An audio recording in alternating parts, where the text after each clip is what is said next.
मोक्ष के मालकान दिन्य हो अनंत कोटि संतान दिन्य हो राम सभा में राम राम महाराज शरणु सतगुरु दयाल को मुखे हृदय हरि नाम नित पथ संगत साधु के आजीवन मुक्त सुख राम अणभे पद पर कास के दायक सतगुरु राम अनंत कोटि जन सहाय के ताय करु प्रणाम सतगुरु को एको शब्द मन कोई लेवे मान तो सहज होते हैं संत दास मुश्किल सु आसान भक्ति भक्त भगवंत गुरु चतुर नाम बपु जिनके पद रज परस नासत बिगन अनेक सब धरती कागद करऊं सब वन कलम कटाई सात समुद्र शाही सतगुरु गुण लिख्या न जाए राम राम राम राम। आप सभी के अंदर विराजमान परमात्मा के पावन चरणों में प्रणाम राम राम। आनंद श्री सुखराम जी महाराज की 98 वाणी निरपक्ष का अंग चल रहा है। महाराज निरपक्ष के अंग के माध्यम से फरमा रहे हैं, काम ही न क्रोध डिम्ब लोभ ही न मोह अरि 8 पोहर सुने राम गुणे गावे हैं।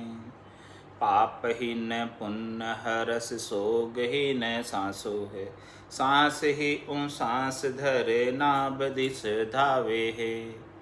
राग द्वेषित मेरी तेरी कछु नहीं धारणा निरापखी ज्ञान करे और समय जावे हैं। कहे सुखे राम हरे नाम रसे पीजिए ऐसो हरि जन हरि राम जी को भावे है।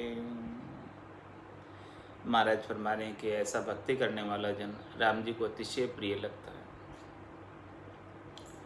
कब प्रिय लगता है? सन्मुख हो जीव मोह जन्म कोटि नासई तभी पापवंत कर सहज स्वभाव भजन मोर तेरी भाव न कहा। पापवंत जो पे दुष्ट हृदय सोई होई मोरे सन्मुख आवकी सोई। इस प्रकार से जो महाराज फरमाने की कूटता कपटता कामना जिसके गट में होती है वो भगवान के सन्मुख नहीं आ सकती। कूट कपट मन कामना जिन गट भजन न हो जे करे तो सुखराम के लोग दिखाओ जो। तो महाराज तुम्हारे भजन करने वाले जन के काम क्रोध डिंब मोह लोभ ये सब चीज़ें जो है भजन में बाधक है। ये भजन करने वाले को परम पद प्राप्ति में बाधा उत्पन्न करती है। भजन का पराक्रम ऐसा होता है कि वो परम पद की प्राप्ति करा देता है इसी जीवन में, लेकिन ऐसी कामनाएं उत्पन्न हो जाती हैं, ऐसा क्रोध उत्पन्न हो जाता है, ऐसा डिंब उत्पन्न हो जाता है, लोभ उत्पन्न हो जाता है, मोह उत्पन्न हो जाता है। उसकी वजह से वो वहाँ पहुँच नहीं पाता इस जन्म में। तो महाराज फरमाने के इन सब चीज़ों का क्रियमान कर्मों के करते वक्त ध्यान देना चाहिए, क्योंकि मन का गुरु ज्ञान है। ये सब चीज़ें कहाँ उत्पन्न होती है? मन के अंदर ही उत्पन्न होती है। सबसे पहले ये सब चीज़ें कामनाएं, इच्छाएं, वासनाएं, आशाएं, तृष्णाएं, मनोरथ, मनोकामना, संकल्प, विकल्प, ये सब चीज़ें मन के भीतर उत्पन्न होती हैं और मन प्रकृति का अंश है और ये जीवात्मा परमात्मा का अंश है। इन दोनों ने विजातीय मेल किया हुआ है। तो जब तक ये जीवात्मा आत्मा मन के साथ लगी रहती है तब तक ये जीव भाव में रहती है। इसीलिए महाराज ने फरमाया है कि मन को मार मरेगा सोई परम धाम में वासा। ये मन की चीज़ें हैं। काम, क्रोध, डिंब, लोभ, मोह, ये सब चीज़ें मन से उत्पन्न होने वाली है। मन जब तुलना करता है, सापेक्षिक, सारी सापेक्षिक अनुभूतियाँ हैं, मन तुलना करता है और तुलना करके ये सब चीज़ें उत्पन्न करता है। क्योंकि मन को इंद्रियों के सुख चाहिए, प्रकृति के सुख चाहिए, स्वार्थ पूर्ति चाहिए। ये सारी चीज़ें, कामनाएं, क्रोध, डिंब, लोभ, मोह, ये सब शरीर के सुखों के लिए, संसार के सुखों के लिए, मन के सुखों के लिए। जब तक ये मन के सुखों की इच्छा का भाव अपने गट में बना रहेगा, इनसे सुख प्राप्ति की इच्छा जब तक अपने गट में बनी रहेगी, तब तक ये सब चीज़ें उत्पन्न होती रहेगी। और कोई भला दिसेगा, कोई बुरा दिसेगा। जब लग भली बुरी सब व्यासे, काम क्रोध अहंकारा, तब लग भय है त्रिकुटी तत्व विचारा। तो जब तक कोई भला भास रहा है, कोई बुरा भास रहा है, अभी तो ये द्वैत भाव है। ब्रह्म को परसने की दशा आई नहीं। जिस दिन ब्रह्म को परसने की दशा आ जाएगी, तो उस दिन तो न कोई भला रह जाएगा, न कोई बुरा रह जाएगा। कबीरा खड़ा बाजार में, मांगे सबकी खैर, ना काहूँ से दोस्ती, ना काहूँ से बैर। ऐसे ब्रह्म को परसने की दशा साधक की साधना करते करते उत्तरोत्तर श्रेष्ठ होती जाती है। जैसे जैसे भजन का आनंद उसके गट के भीतर बढ़ता जाता है, वैसे वैसे ऐसी स्थिति बनती जाती है। ब्रह्म परिचय की दशा बताओ, बायर के लक्षण पिछनाओ, जाके रंग एक ही राव, माया सेती करे न भाव, जाके अंदर ब्रह्मरस बूठा, सकल व्यवहार हो गया झूठा। कनक कामिनी करे न नेहा, छक्या ब्रह्मरस रहे विदेहा, जैसे बूंद मिली सागर में, पकड़ सके क्या कोई कर में। जीव ब्रह्म मिल भया समाना, ब्रह्म मिल्या करम करे न आना। ये चहन दर्शा बिना, मति कोई छोड़ो ध्यान, रामचरणी के राम बिन सभी फोकट ज्ञान। तो ऐसी स्थिति जो है ब्रह्म को परस होने की निश्चित रूप से आती है। तो महाराज समाने लगे रहो। नाम और निज नाम में ताकत है कि इन सब चीज़ों से अपने को मुक्त कराती है। बाकी तो ये सब चीज़ें चलती रहती है। और ये इसी की वजह से ये जीव बार बार आ जाता है जन्म मरण में। पांचों वास सदा उरिया के, यूँ भवता जुगावे। इस संसार के अंदर क्यों भवता फिर रहा है? क्योंकि पांचों प्रकार की वासनाएं लगी हुई है इसे। काम, क्रोध, लोभ, मोह, अहंकार की ये सब वासनाएं जो है, इसकी वजह से ये जीव भवसागर में बार बार आ जाता है।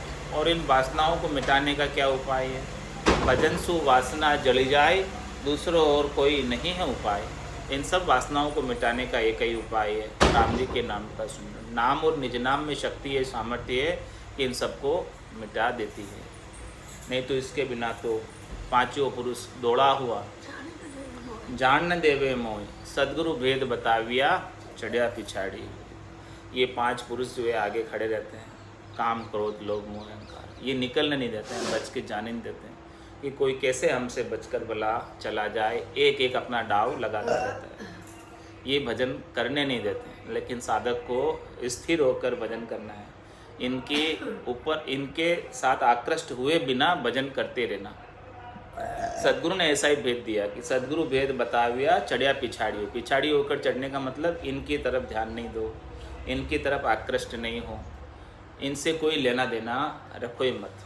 इनसे बिल्कुल पूठ फेर दो और पूठ फेर कर निकल जाओ, तब भजन कर पाओगे। इनकी तरफ ध्यान दे दिया, कामनाओं में, क्रोध में, डिंब में, लोभ में, मोह में, तो महाराज क्षमाने कि ये सब भजन में बाधा उत्पन्न करने का। तो इनकी तरफ ध्यान नहीं देते हुए, इनकी तरफ आकृष्ट हुए बिना, इनसे सुखी दुखी हुए बिना भजन के अंदर पीछे के रास्ते से निकल जाओ, चढ़ा पिछाड़ी हो, तभी ऊपर बढ़ पाएंगे। नहीं तो ये सब रोक देंगे, जाने नहीं देंगे, अटका देंगे। तो काम ही न क्रोध, डिंब, लोभ ही न मोह है, ये सब चीज़ें नहीं प्रकट होनी चाहिए गट के भीतर। प्रकट होती है तो शांत हो जानी चाहिए भीतर ही भीतर। कोई थोड़ी बहुत उत्पन्न भी हो गई, मनुष्य शरीर है, उत्पन्न हो जाती है, लेकिन हो गई तो वापस ज्ञान का जोर ऐसा चले, ब्रह्म ज्ञान का, कि उमा कहत में अनुभव अपना, सतरी भजन जगत सब सपना। ऐसा ज्ञान का जोर चले, उस ज्ञान के जोर में ये सब शांत हो जाए। क्या शांत हो जाए? कामना, क्रोध, डिंब, लोभ, मोह, ये सब शांत हो जाए। और क्या करे? अरे 8 पोर सुने राम गुण गावे है, आठों एक और राम जी के नाम का गुणानुवाद करे। फिर पाप ही न पुण्य हर्ष सोगी न सांसो। फिर न पाप में पढ़ना है न पुण्य में पढ़ना है। पाप पुण्य दुनिया सु न्यारा, जहाँ सु रहो लिवलाई, कै सुख राम राम जग में सभी कर्म उपाय।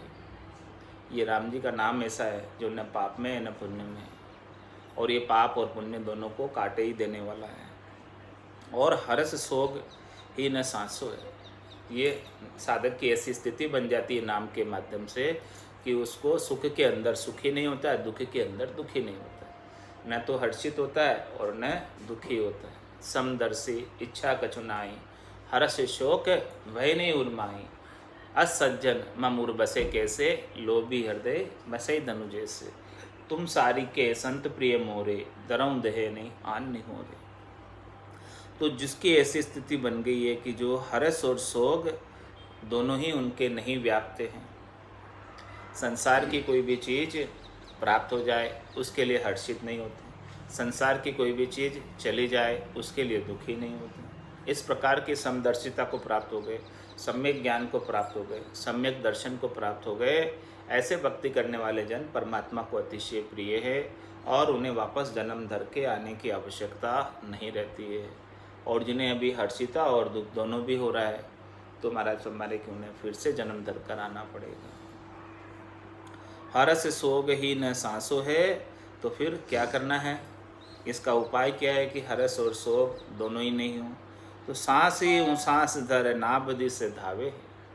सांस और उस सांस के अंदर खूब भजन करे गौरबंद। श्वासों की दौड़ कहाँ तक है? नासिका से लगाकर नाभि स्थान तक। श्वास यहाँ से यहाँ तक जाते हैं और नाभि स्थान में लक्ष्मी विष्णु का स्थान है, यहाँ तक जो है श्वासें चलती है। तो इस प्रकार से महाराज समझ रहे हैं कि सांस ही उसांस दर, श्वास में भी 20 नाम, उसास में भी 20 नाम, और गौरबंद भजन। नाभि स्थान तक श्वास जा रही है, वहाँ तक धीरे धीरे धीरे धीरे धीरे धीरे श्वास लेते लेते भी 20 नाम लेने। और जब नाभि से श्वास उठकर वापस बाहर आ रही है तब वहाँ भी श्वास के अंदर भी धीरे धीरे धीरे धीरे श्वास छोड़ते हुए 20 नाम लेने। इस प्रकार से महाराज फरमाने कि ध्यान लगाना है सांसों के अंदर, और जिस स्थान पे अपना शब्द है जागृत है वहाँ अपनी सुरता लगानी है। तो वो सुरत और शब्द का मेल, और मन को किधर लगाना है? श्वासों में, ताकि मन शब्द रूप रसगंध स्पर्श की ओर नहीं जाए। जब ये मन को आरंभ मिल जाएगा, मन को काम मिल जाएगा इन श्वासों के तरफ देखने का, सांसों पर ध्यान लगाने का, तो फिर मन का जो है दूसरा उपक्रम, दूसरी बदमाशी, दूसरा इधर उधर जाना वो समाप्त हो जाएगा। नहीं तो ये मन हचलिया नहीं बैठता है। मन को कुछ न कुछ आरंभ चाहिए, मन को कुछ न कुछ काम चाहिए। तो इस मन को काम सांस और उसांस में नाभि तक पूरा ध्यान लगाना है। मन का ध्यान किस पर केंद्रित करना है? श्वासों पर। मन को थोप पवन संग में लो, सूरत समोय निरत कर साथ। इस मन को पवन के संग मेल दो तो ये मन इधर उधर किधर ही नहीं जाएगा। मन को थोप पवन संग में लो और सूरत समोय, और सुरता को किसके साथ लगाओ? शब्द ब्रह्म के साथ, दुनियात्मक शब्द के साथ। दुनियात्मक शब्द को सुरता सुनती रहे, सुरता वहाँ शब्द के साथ मेल रहे और मन का मेल श्वासों में रहे, दोनों काम साथ साथ में। तो मन को थो पवन संग मेलो, सूरत समोय निरत कर साथी। सुखराम कहे यूं ध्यान धरे जो, दीप सुजोत जलते बाती। तो सांस ही ऊँ सांस धर नाभि से धावे है। ऐसा सब कुछ करते करते, भजन करते करते सद्गुरु विधि से राग द्वेष मेरी तेरी कछु नहीं धारणा, सब धारणाएं छोड़ दो। जो भी धारणाएं धार रखी है, जो भी पूर्वाग्रह कर रखे हैं, वो सब पूर्वाग्रहों को, धारणाओं को सब छोड़। किस भी धारणा को पकड़े रह जाएंगे, किसी भी मत को पकड़े रह जाएंगे तो महाराज में मतवादी हो जाएंगे, तत्ववादी नहीं होंगे। तत्व तो मत से न्यारा है, तत्व तो धारणाओं से न्यारा है। ये धारणा क्या है? पूर्वाग्रह। धारणा क्या है? किसी को भला मानना और किसी को बुरा मानना, ये धारणा है। तो महाराज हमारे अपने को जब तक कोई भला दिख रहा है, कोई बुरा दिख रहा है, किस में कोई दोष दिख रहा है, किस में कोई कमी दिख रही है, तब तक तो अभी तक ब्रह्म दृष्टि नहीं आई है। वासुदेव सर्वम, सबके अंदर परमात्मा नज़र नहीं आ रहे अभी। जिस दिन सबके अंदर परमात्मा दिखने लग जाएंगे तब तो किसी में न तो दोष दिखेगा और न किसी के अंदर गुण दिखेगा। सब समान भगवत रूप हो जाएंगे, सब समान परमात्मा रूप हो जाएंगे। ऐसी दृष्टि को जो प्राप्त हो जाता है वही परमात्मा पद को प्राप्त हो पाता है। और ये भक्ति की चरम अवस्था है, उत्कर्ष अवस्था है, श्रेष्ठ अवस्था है, नीकी अवस्था है, सबसे ऊपर की अवस्था है। इस अवस्था तक कोई साधक ही पहुंच पाता है, बाकी तो सब नहीं पहुंच पाते हैं। जब लग भली बुरी सब वैसे, काम क्रोध अहंकारा, तब लग उड़े, परे नहीं पहुँचे। त्रिकुटी तत्व विचार है महाराज में। जब तक सब कुछ ये भास रहा है तब तक तो नीचे हैं, उत्कट अवस्था तक नहीं पहुँचे, परम अवस्था तक नहीं पहुँचे। तो महाराज मैंने लगे रहो, छोड़ो नहीं, तो निश्चित रूप से ऐसी अवस्था को प्राप्त करोगे। तो राग द्वेष मेरी तेरी कछु नहीं धारणा, सब प्रकार की धारणाएं छोड़ दो, सब प्रकार के पूर्वाग्रह छोड़ दो। क्या धारणा, क्या पूर्वाग्रह, वो ऐसा है, वो ऐसी है, ये है, वो है, सब प्रकार की धारणाएं धार कर बैठ जाते हैं। किसी किसी के प्रति क्या क्या गांठें बांध कर बैठ जाते हैं, किसी किसी के प्रति क्या क्या राग बांध के बैठ जाते हैं, किसी किसी के प्रति क्या क्या द्वेष बांध कर बैठ जाते हैं। इन सब गांठों को खोल दो। गांठें जो बंधी हुई है अपने हृदय के अंदर, ये गांठें जब तक बंधी रहती है तब तक उनका ऋण बदला लेने के लिए वापस जन्म धर के आ जाते हैं। और ये गांठें जिस दिन फूट जाएगी, गांठें जिस दिन खुल जाएगी भजन के प्रताप से, अपन तो चाहते हैं लेकिन खुलती नहीं। भजन का आनंद इतना आएगा उस दिन ये गांठें सब फूटेगी, उस दिन गांठें ये सब खुलेगी, उसके बिना नहीं खुलती। महारस जब आएगा तब किसी से कोई लेना देना ही नहीं रह जाएगा। ये सब संसार के राग द्वेष है, ये सब तीन लोगों के वस्तुओं के राग द्वेष है, तीन लोगों के फलों के राग द्वेष है। तो महाराज फरमा रहे हैं कि ऐसा राग द्वेष रह रहा है तब तक तो आप तीन लोगों से उदासीन हुए ही नहीं, इसीलिए राग द्वेष रह रहा है। ये उसका द्योतक है, प्रतीक है, कसौटी है, परीक्षा है कि भाई तीन लोगों में अभी अपने को सुख चाहिए, इसीलिए राग द्वेष बांधे फिरे। तीन लोग सुन भया उदासी वेजन अमर लोक का वास। जब तक तीन लोगों का राग द्वेष रह रहा है, तीन लोगों में तेरी मेरी रह रही है, तीन लोगों की कुछ धारणाएं रह रही है, तो महाराज फरमा रहे हैं कि अभी तक तो तीन लोगों के सुख की इच्छा बनी हुई, इसीलिए तो रह रही। जिस दिन सुख की इच्छा ही समाप्त हो जाएगी, तीन लोगों से उदासीन हो जाएंगे, उस दिन तो सारे राग द्वेष ही मिट जाएंगे, सारी तेरी मेरी मिट जाएगी, सारी धारणाएं मिट जाएगी, सारे पूर्वाग्रह मिट जाएंगे। कोई किसी से कुछ लेना देना ही नहीं रहेगा। कहेगा तेरे भावे सो करो, भलो बुरो संसार, नारायण तू बैठकर अपनी भुवन बुआर। बस वो तो अपने आनंद में, भजनानंद में, आत्मा आनंद में, निजानंद में मगन रहेगा और किसी से कुछ भी नहीं कहेगा, अपना आनंद लेता रहेगा। ऐसा महाराज फरमाने की स्थिति बन जानी चाहिए कि कोई बात वृत्ति चित्त में उत्पन्न ही नहीं हो, किसी के प्रति राग की, किसी के प्रति द्वेष की कोई विचार ही नहीं आए। वो कब होगा ऐसी स्थिति? जब भजन का भरपूर आनंद आए, उसके बिना नहीं होता। तो राग द्वेष मेरी तेरी कछु नहीं धारणा, और निरापक्षी ज्ञान करे और समझ आवे है। इस प्रकार से महाराज हमारे निरपक्ष होने का ज्ञान करें। निरपक्ष होने का मतलब किसी के साथ राग नहीं, किसी के साथ द्वेष नहीं, यह निरपक्ष। किसी के साथ हेत नहीं, किसी के साथ मोह नहीं। तो ये हेत मोह राग द्वेष ही बंधन का कारण है और यही दुखी करते हैं, यही त्रास को पहुंचाते हैं, यही कष्ट देने वाले हैं। तो जिस दिन ये सब समाप्त हो जाएंगे उस दिन जीते जी जीवित मुक्त हो जाएगा प्राणी। इसी की वजह तो बंधन में, इसी की वजह से दुखी में। तो महाराज फरमा रहे हैं ऐसा निरपक्ष का ज्ञान है, ये परम आनंद का ज्ञान है, परम विश्राम की प्राप्ति का ज्ञान है। जो ऐसे राम नाम का सहारा लेते हैं वो परम विश्राम को प्राप्त हो जाते हैं। जिनके चित्त में और कोई बात उत्पन्न ही नहीं होती है, केवल हरि भजन के सिवाय, केवल नाम सुमरण के सिवाय और कोई दूसरी बातें ही नहीं आती, दूसरा कोई विचार ही नहीं आता। ये जितने विचार आते हैं, जितनी बातें मन में चिंताएं उत्पन्न होती है, व्यथाएं उत्पन्न होती है, अनेक प्रकार की, वो सब परमात्मा पद को प्राप्त कराने के अंदर बाधक बन जाती है, वो आनंद लेने में बाधा पहुंचाती है। तो महाराज फरमाने कि जो सब ये विचार वगैरह सब आ रहे हैं, इनको ज्ञान के माध्यम से भी अपने को रोकना है, कि समझना है कि ये अपने को ऊपर नहीं चढ़ने दे रहे हैं, ये अपने को नीचे ही रख रहे हैं। इस प्रकार से इनकी ओर ज़्यादा कोई प्रयास नहीं करना है, इनको किसी विचार को पकड़ना नहीं। कोई विचार आया, अपन क्या करते हैं, विचार को पकड़ के बैठ जाते हैं। तो महाराज माने उस विचार को छोड़ दो,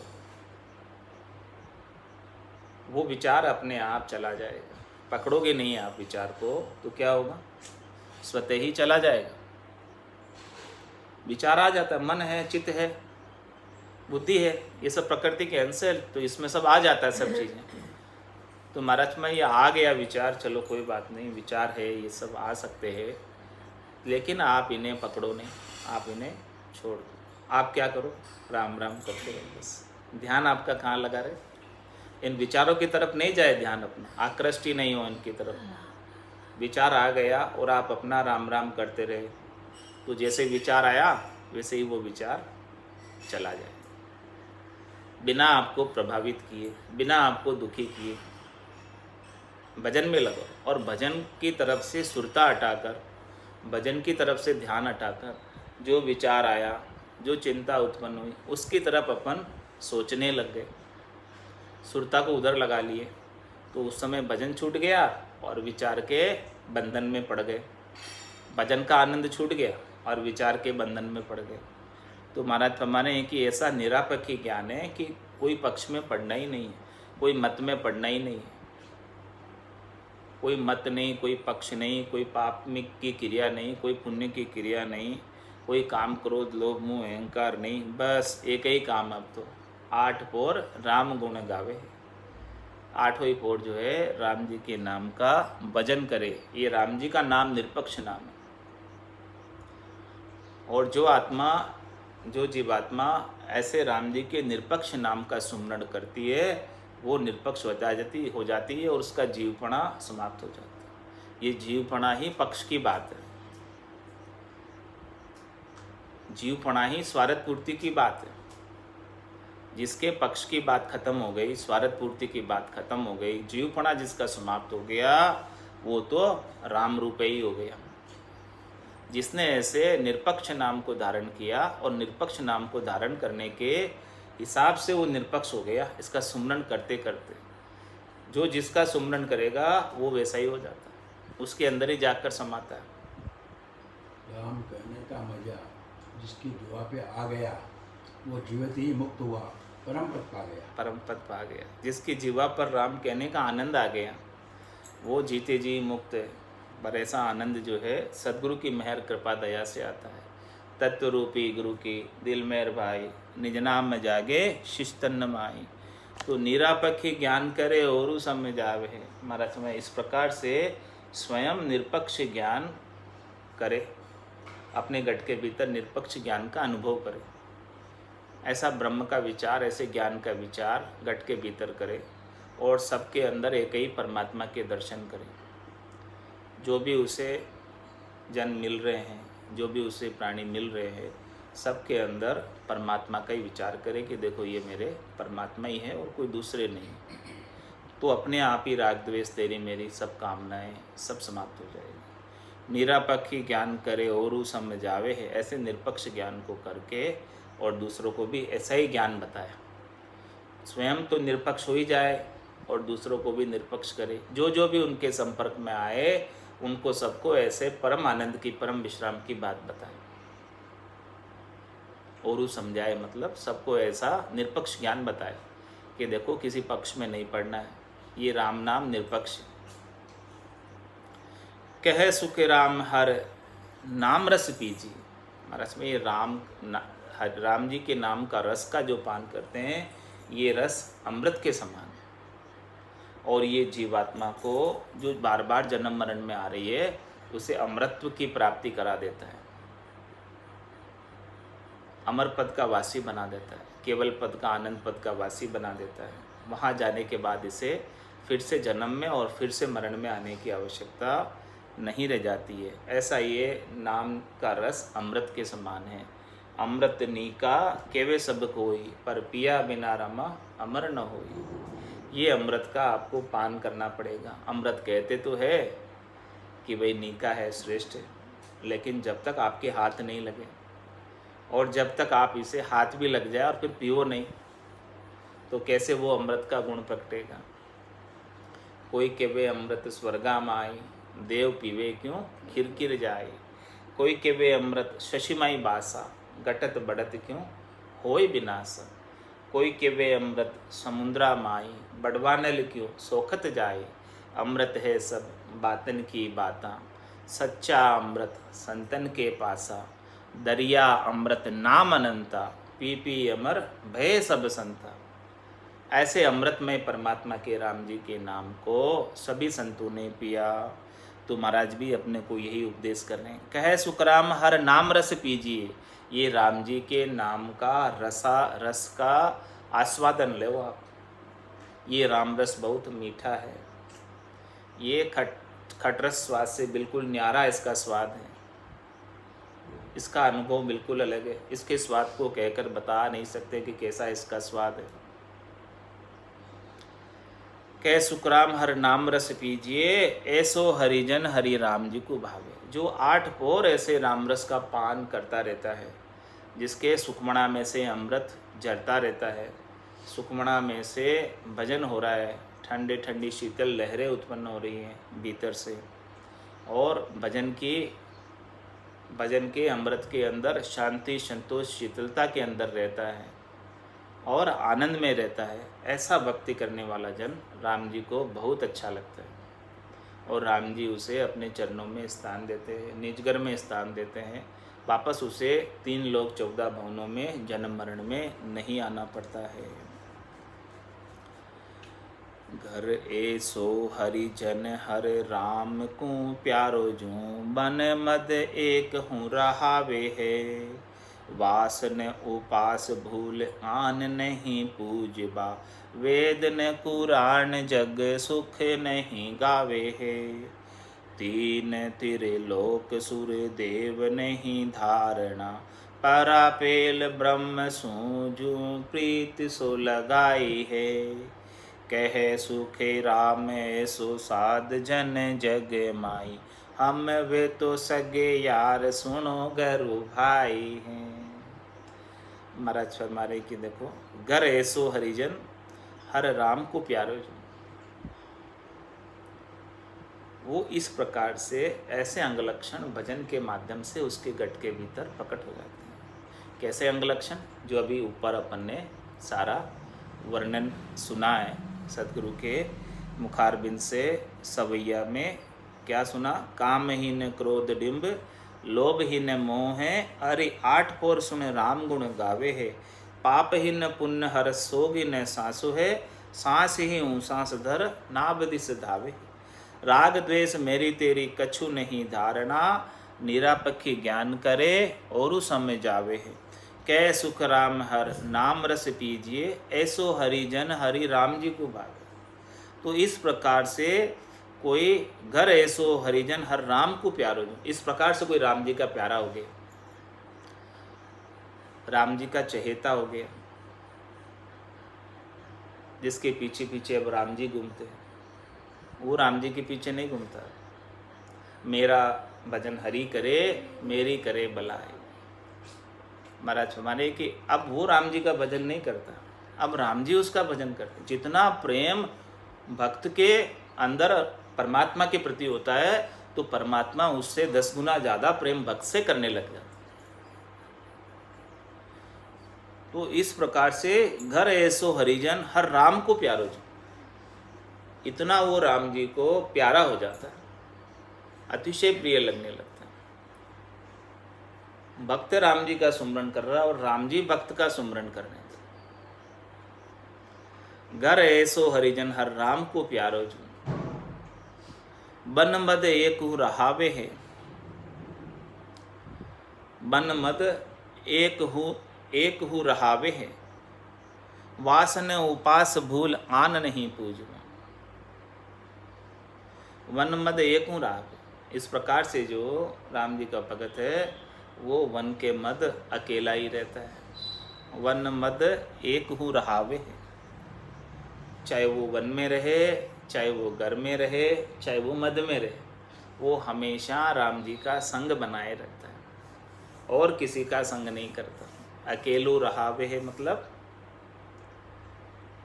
और उसे राम जी के सिवाय दूसरा कोई दिखता ही नहीं है। यही आरती, यही पूजा, राम बिना दर से नहीं पूजा। अब वो कहीं भी रह रहा है, चाहे वो वन में रह रहा है, चाहे वो घर में रह रहा है, चाहे वो मद में रह रहा है, वन मद एक हूँ रहा, सब जगह वो अपने राम जी के संग है। उसे राम जी के सिवाय और दूसरा कोई दिखता ही नहीं। अब दूसरा कोई अब सूझता ही नहीं, दूसरे किसी की सत्ता को वो अनुभव करता ही नहीं है, दूसरे किसी का वजूद मानता ही नहीं है कि और कोई है राम जी के अलावा। सबके अंदर राम जी के दर्शन करता है। जो कुछ भी उसे दिख जाए, जो कुछ भी उसे मिल जाए, सबके अंदर राम जी के दर्शन करता है। वन मद एक हूँ रहावे है, अब वास न उपास भूल आन नहीं पूजबा। अब महाराज में उसके किसी तरह की वासना नहीं रह जाती है। वास न उपास भूल, और कोई भी जो है महाराज हमारे हैं कि आन की उपासना तो भूल कर भी नहीं करता है। आन क्या है? आन उसके लिए अब कुछ रहा ही नहीं, सब कुछ राम में हो गया, तो आन कहाँ है? ये दृश्य जगत भी उसके लिए राममय हो जाता है। संसार के सब प्राणी भी राममय हो जाते हैं। संसार के 33 कोटि देवता भी राममय हो जाते हैं। आन तो कुछ बचा ही नहीं अब उसके लिए। वो जहाँ देखता है उधर ही राम नजर आते हैं, दूसरा तो उन्हें कोई नजर ही नहीं आता है। जो उनके मूल है, जो उनके चेतन तत्व है, जो उनके गट के भीतर नूर है, वो सबके भीतर राम जी का नूर है। तो वो सबको बाहर से देखते हुए भी उसकी दृष्टि उनके भीतर बसे हुए राम जी पर रहती है। तो उसकी उपासना तो एक ही हुई। बाहर से भले वो किसी से मिल रहा है, बाहर से भले वह किसी से बातचीत कर रहा है, बाहर से भले वह किसी के साथ कोई भी व्यापार कर रहा है, लेकिन भीतर से दृष्टि तो, भीतर में नूर तो सबके अंदर वो राम जी का देख रहा है। सबकी उसकी जो है आत्म दृष्टि है, शरीर पर उसकी दृष्टि है ही नहीं। तब आन उसके लिए कुछ रहा ही नहीं, सब कुछ राममय हो गया। तो वो भूल कर भी आन की उपासना कर ही नहीं सकता। कैसे करेगा? क्योंकि आन तो बचा ही नहीं उसके लिए कुछ। अब जब सभी राम में हो गया, भाई राम जी के सिवाय सब आन है।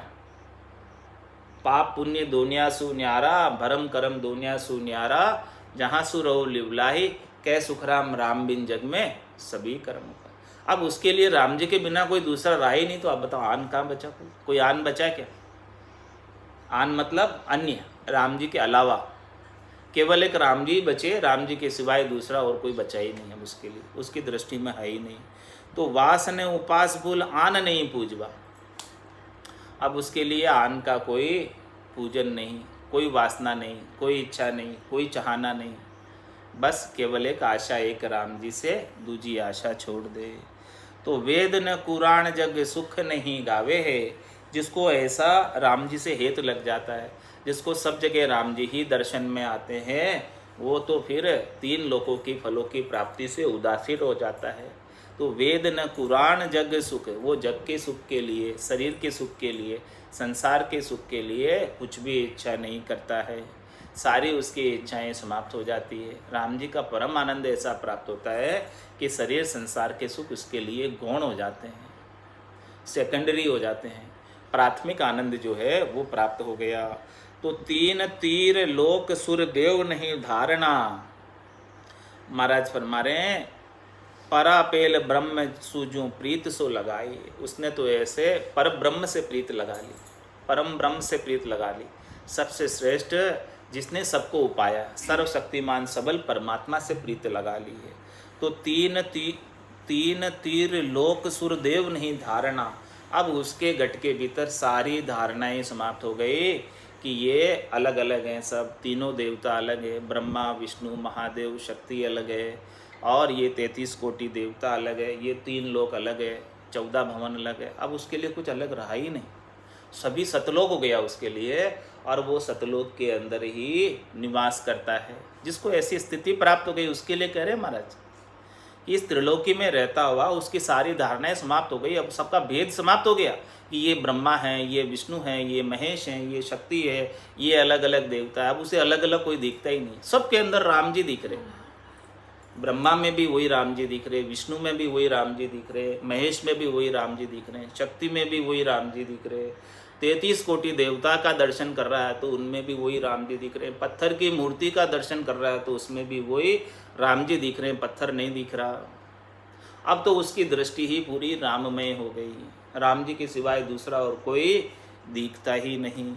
तो 3 तीर लोक सुर देव नहीं धारणा। अब सारी धारणाएं उसकी मिट गई कि ये न्यारा, ये न्यारा, ये न्यारा, माया न्यारी, ब्रह्म न्यारा, वो भेद भी मिट गया। अब उसके लिए माया माया रही नहीं, सब कुछ ब्रह्ममय हो गया, कुछ धारणा ही नहीं रही। अब तो उसे माया का कोई अस्तित्व नजर ही नहीं आता है, दिखती नहीं माया की माया भी कोई है, सब कुछ राममय। ये दृश्य जगत भी देखता है तो राममय। 3 त्रिलोक सुरदेव नहीं धारणा। ऐसी स्थिति क्यों हुई, कैसे हुई? क्योंकि परापेल ब्रह्म सूजु प्रीत सो लगाई। ऐसे ब्रह्म से, ऐसे परमात्मा से जो इन सब के आदि स्रोत है, जो इन सब के आधार है लेकिन स्वयं निराधार है, ऐसे ब्रह्म, ऐसे परमात्मा को चीन लिया, ऐसे आनंद को प्राप्त कर लिया। इसीलिए उसे ऐसी दृष्टि आ गई, ज्ञान दृष्टि आ गई, ब्रह्म दृष्टि आ गई, दिव्य दृष्टि आ गई कि सब उसको दिव्य परमात्मा में लगने लगे। अब उसके सिवाय दूसरा तो और कोई अब दिखता ही नहीं। कहे सुख राम ऐसो साध जन जगमाई, हम वे तो सगे यार। सुनो गुरु भाई, हम और वो हमारा सगा यार है, हमारा सगा दोस्त है, हमारा खास है, एकदम निजी लंगोटिया यार है, और हम सगे गुरु भाई हैं। हम गुरुपद देश के वासी, और वो भी जिनकी ऐसी दृष्टि आ गई वो भी हमारे गुरुपद देश का वासी हो जाएगा। अब उसमें और हम में कोई फर्क नहीं है, पारस में और सदगुरु में। ए तो आतरो जान वो लोहो कंचन करे, वे करे आप समान। देखो सदगुरु ने कैसा अद्भुत निरपक्ष का अंग का ज्ञान बख्शिश करके अपने समान बना लिया, गुरुपद देश का वासी बना दिया। ऐसी दृष्टि ज्ञान की प्रदान की, ऐसी साधना प्रदान की कि जिससे ऐसा ज्ञान ब्रह्म का घट के भीतर उत्पन्न हो और राममय होकर राम जी के देश में, चौथे लोक में, संतों के देश में, रामजनों के देश में सदैव सदैव के लिए वास को प्राप्त हो जाए। जब तक आयुष्मान कर्म श्वासें बाकी रहे तब तक भी ऐसे आनंद में अवस्थित रहे, और ऐसा श्वासें पूरी होने के बाद, शरीर की आयु अवधि पूरी होने के बाद ये आत्मा सदैव सदैव के लिए आनंद पद की वासी हो जाए।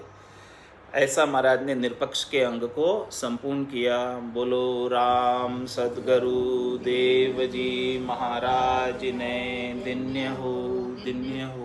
परम दयाल सद्गुरु सुखराम जी महाराज ने दिन्य हो, दिन्य हो। अनंत श्री सद्गुरु सुखराम जी महाराज के ज्ञान सस्वरूप भगवान ने दिन्य हो, दिन्य हो। भगवंता ने दिन्य हो, दिन्य हो। जीवा तारण जहाज ने दिन्य हो, दिन्य हो।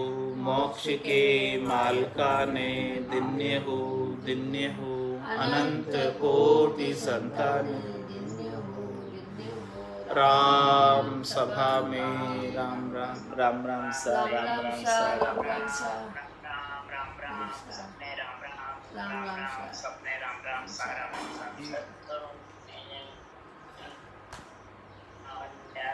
प्रणाम